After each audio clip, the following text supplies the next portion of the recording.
Assalamualaikum warahmatullahi wabarakatuh. Kembali lagi ke channel Ultimate. Di sini kali ini saya akan membahas tentang statistika data berkelompok. Adapun pembahasan dalam statistika data berkelompok yakni ada penyajian data, ukuran pemusatan data, dan ukuran penyebaran data. Untuk lebih jelasnya kita lanjut ke video. Oke, seperti yang saya sebutkan sebelumnya, bahwa statistika kita bagi menjadi 3 bagian, dan yang part pertama ini saya akan membahas mengenai penyajian data. Penyajian data digunakan untuk menyajikan rangkaian angka numerik agar mudah dibaca. Penyajian data biasa dalam bentuk tabel distribusi frekuensi, histogram, maupun poligon. Pertama, kita langsung ke bentuk pertama, tabel distribusi frekuensi. Perhatikan contoh data hasil nilai pengerjaan tugas matematika dari 40 siswa kelas 12 berikut ini. Ini merupakan data tunggal yang disajikan satu persatu. Dan ini saya sebut sebagai data mentah atau raw data.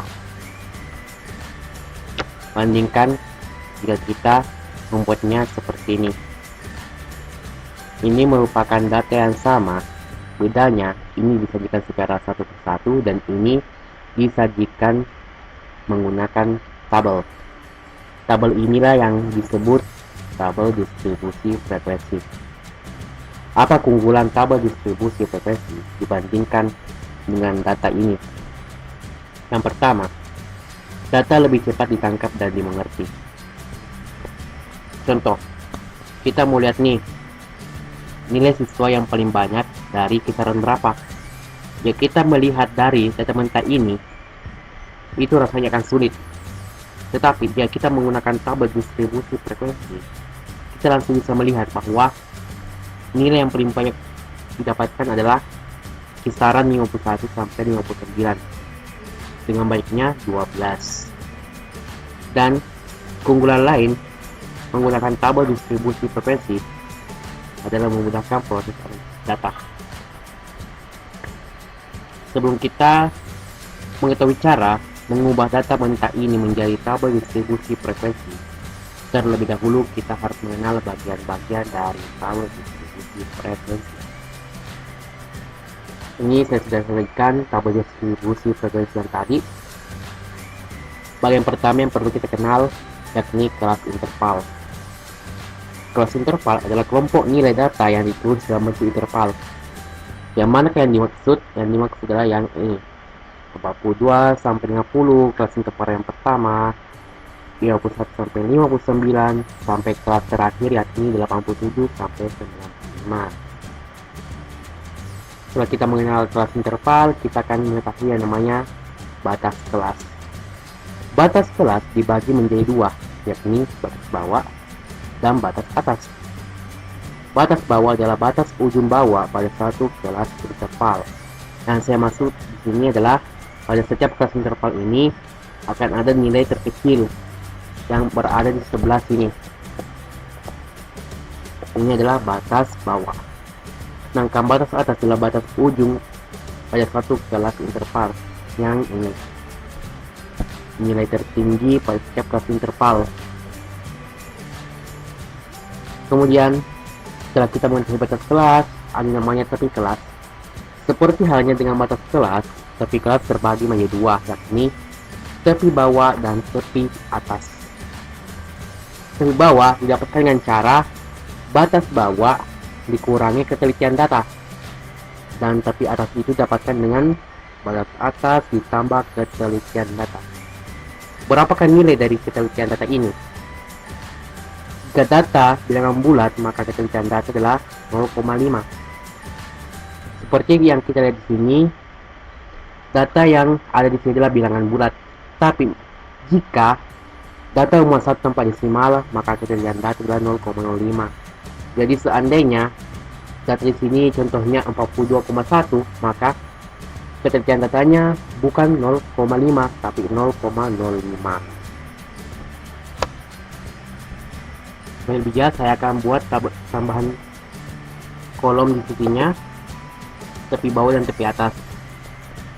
Tepi bawah kelas pertama yakni batas bawah dikurang ketentuan data yakni 0,5. 42 kurang 0,5 ada 1,5. 51 kurang 0,5 ada 50,5, dan begitulah seterusnya sampai kita dapat yang kelas terakhir. Sedangkan tepi atas, batas atas tambah ketentuan data. Ini jauh lebih mudah karena kita tinggal menambahkan 0,5 pada setiap batas atas. Jadi misalnya nih batas atasnya 50, maka tepi atasnya adalah 50,5, dan begitu pun seterusnya. Kemudian setelah tepi kelas, kita akan melihat panjang kelas. Panjang kelas didapatkan dengan tepi atas dikurang tepi bawah. Tapi seandainya kita belum mengetahui tepi atas dan tepi bawahnya, kita bisa menggunakan batas atas dikurang batas bawah ditambah 1. Contoh, saya menggunakan kelas interval yang pertama. Jadi batas atas tepi atasnya adalah 50,5 dikurang 41,5, hasilnya 9.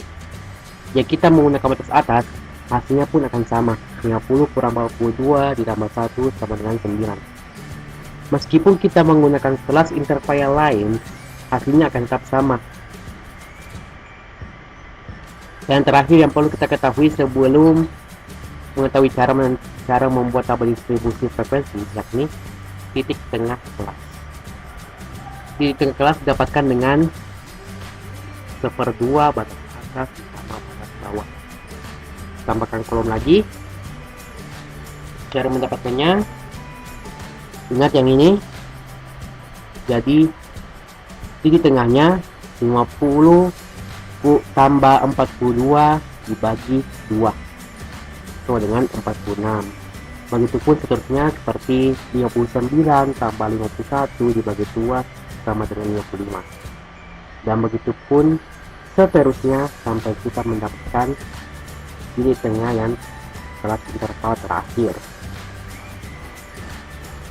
Setelah mengetahui bagian-bagiannya, kita langsung ke cara menjadikan data mentah menjadi tabel distribusi frekuensi.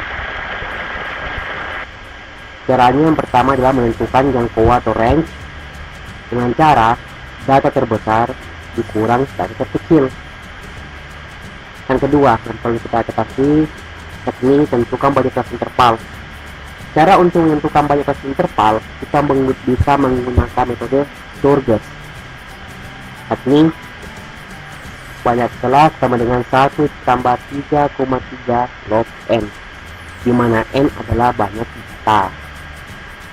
Dan yang ketiga adalah kita harus menentukan panjang kelas. Panjang kelas sendiri didapatkan dengan jangkauan dibagi banyak kelas.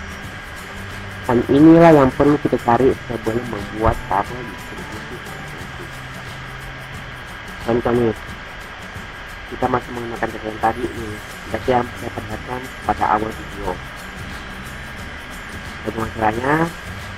Yang pertama kita kontrol dulu ketiga dan ini. Yang pertama adalah jangkauan. Jangkauan itu data terbesar. Kita cari sini nilai yang paling besar. Nilai yang paling besar itu adalah 95. Kita masukkan, dikurangi data terkecil. Sekarang kita mencari data yang paling kecil di sini, dan didapat adalah 42.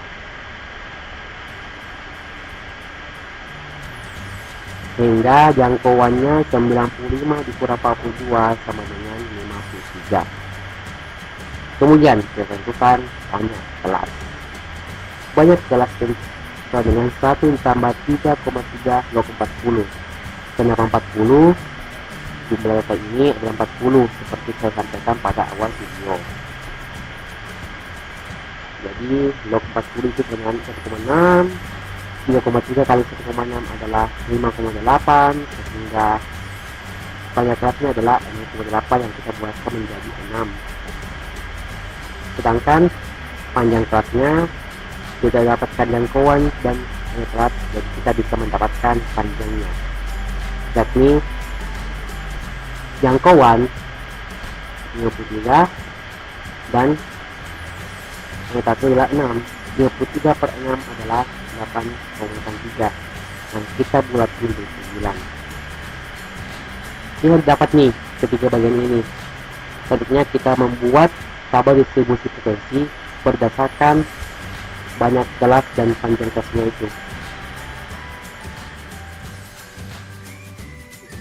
Di sini karena banyak kelasnya adalah 6, jadi kita membuat 6 baris, 1, 2, 3, 4, 5, 6. Lalu kita buat nilai-nilai kelas intervalnya. Caranya kita bisa mengambil data terendah atau data terkecil sebagai kelas interval pertama dengan menggunakan panjangnya 9. Jadi yang perlu kita lakukan adalah 9 ini kita kurang 1, dan kalau kita jumlahkan dengan 42. Jadi 42 ditambah 9 kurang 1 jadi 8. Jadi 42 ditambah 8 adalah 50. Dan begitu pun kita mulai di angka selanjutnya. Setelah 50 adalah 51. Ditambah 8 lagi kita dapat 59. Dan begitu pun sampai kita mendapatkan keseluruhan kelas interval. Dan jika kita mengikuti cara ini dengan benar, maka akan memuat semua data yang ada di sini.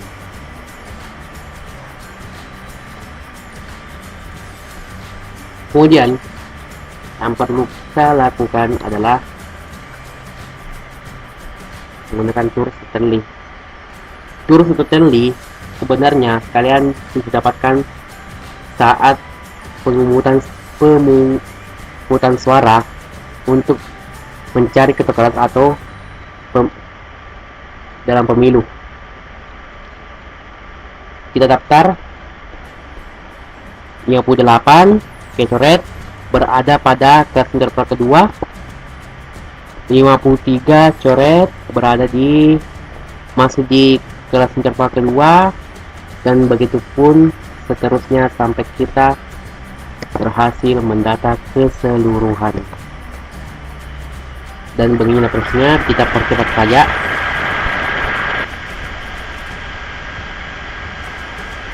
Dengan menggunakan dan teli, kita akan lebih mudah untuk menghitung frekuensinya.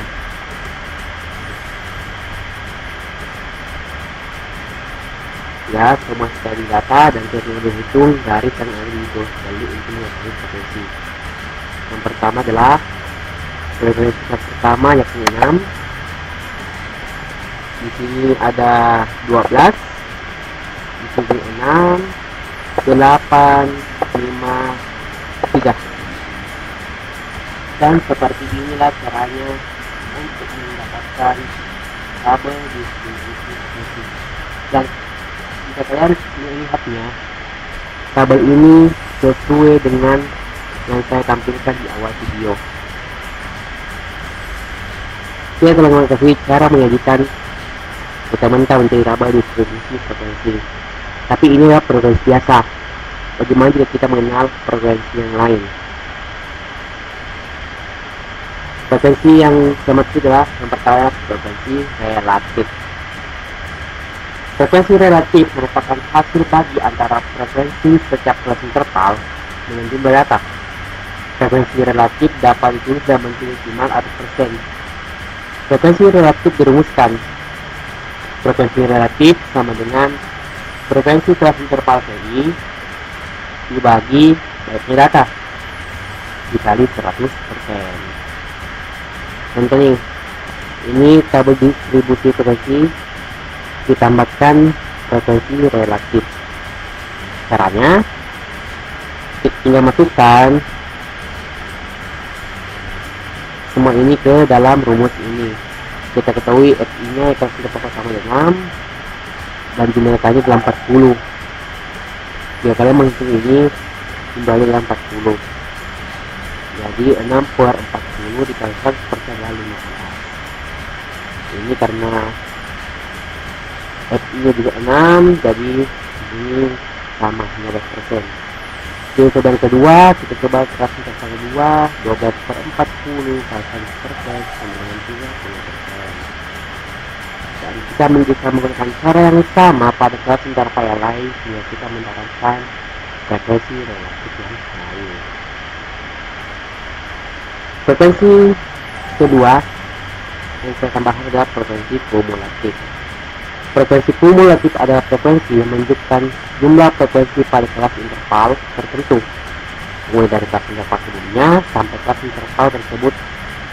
Ada dua macam daftar. Yang pertama, daftar distribusi frekuensi kumulatif kurang dari adalah jumlah frekuensi nilai data yang kurang dari atau sama dengan nilai di atas pada tiap kelas interval. Ambangnya jelas seperti ini, frekuensi kumulatif kurang dari. Yang kedua adalah daftar distribusi frekuensi kumulatif lebih dari, adalah jumlah frekuensi nilai data yang lebih dari atau sama dengan nilai terdibawa pada tiap kelas interval. Contohnya kita bisa buat pertama tabel distribusi frekuensi data, lalu tambahkan frekuensi kumulatifnya. Frekuensi kumulatif kurang dari. Jadi yang kita lihat dari frekuensi kumulatif kurang dari lah bahasa seperti kelas atas, seperti kelas atas. Caranya kita lihat yang di bawah 51,5 ada 6, di bawah 59,5 berarti kita termasuk adalah yang di sini. Jadi 6 adalah 18. Jika frekuensi dari 6 kurang dari 69,5 berarti kita mengambil jumlah ketiga baris ini, dan begitu pun selanjutnya kita harus menambah sesuai dengan frekuensi yang ada di sini. 8 tambah 32 ada 40, 32 tambah 5 37, dan 37 tambah 13. Dan untuk frekuensi kumulatif dari yang pertama, karena yang lebih dari 41,5 ada 40 data, otomatis sesuai dengan data. Cara selanjutnya adalah kita mengurangi sesuai dengan yang ada di sini. Jadi untuk frekuensi kumulatif lebih dari kelas interval selanjutnya kita kurangkan frekuensi kelas sebelumnya. 40 kurang 6, 34 kurang 2, 22 kurang 16 kurang 8 dan 8 kurang 5 ya. Lihat sekarang sama. Setelah mengenal tabel distribusi frekuensi, selanjutnya kita akan mengenal yang namanya histogram dan poligon. Kenapa saya bahas bersamaan? Karena biasanya histogram dan poligon ini yang pertama. Kita lihat dulu pengertiannya. Histogram adalah diagram yang terdiri atas batang-batang yang saling berhimpit. Sumbu mendatar mewakili kelas interval, sedangkan sumbu tegak mewakili frekuensinya. Terkadang pada sumbu mendatar disebutkan tepi-tepi kelas interval atau titik tengah kelas interval. Sedangkan poligon adalah garis-garis yang menghubungkan titik tengah kelas interval pada sisi atas dari histogram yang berdekatan.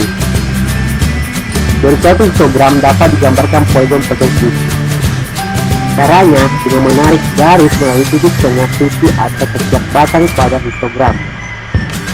Poligon frekuensi terkait digambarkan bersama-sama dengan histogramnya, seperti saya sebutkan tadi. Kenapa kita bahas bersamaan? Pada sumbu mendatar poligon frekuensi yang dia digambarkan bersama dengan histogramnya biasanya disebutkan pada dibuat. Sekarang kita membuat histogram dan poligon. Akan saya buat bersama histogram. Untuk mendapatkan histogram, kita buat meskipun yang diketahui adalah data, harus membuat histogram kita akan membutuhkan tabel. Kemudian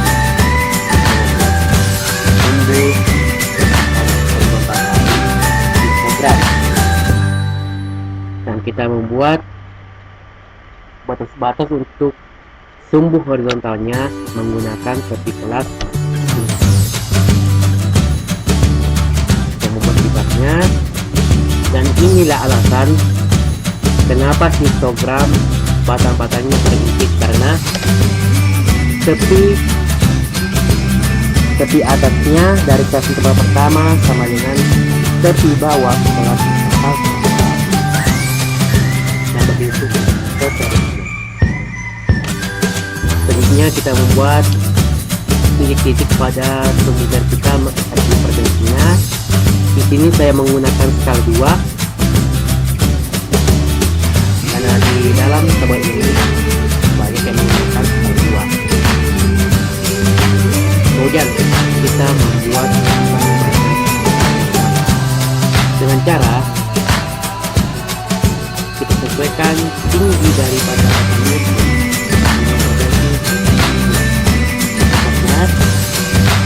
Ini kita buat panjang dari program itu dari tepi kelas bawah sampai tepi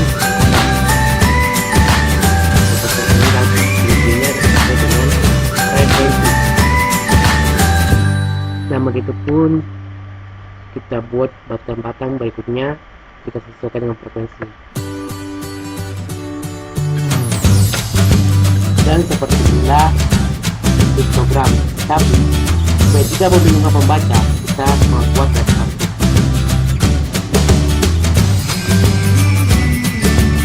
Seperti inilah bentuknya, membuat histogram. Seperti yang saya katakan sebelumnya, bahwa histogram biasa juga digambarkan bersamaan dengan poligon. Caranya kita hubungkan titik tengah pada bagian atas batang histogram seperti ini.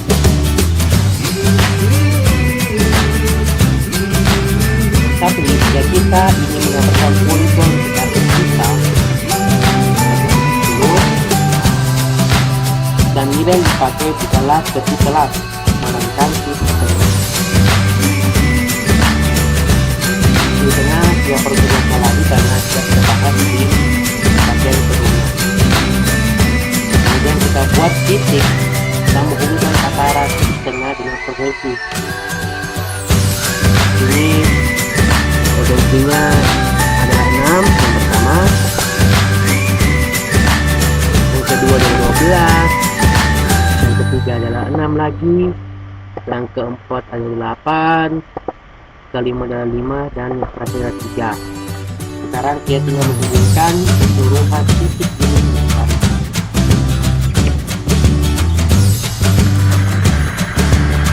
Seperti inilah bentuk dari poligon frekuensi jika dikatakan dari histogram.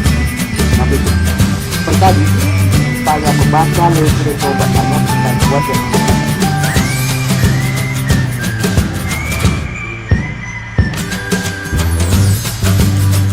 demikianlah seperti itu sampai kita sampai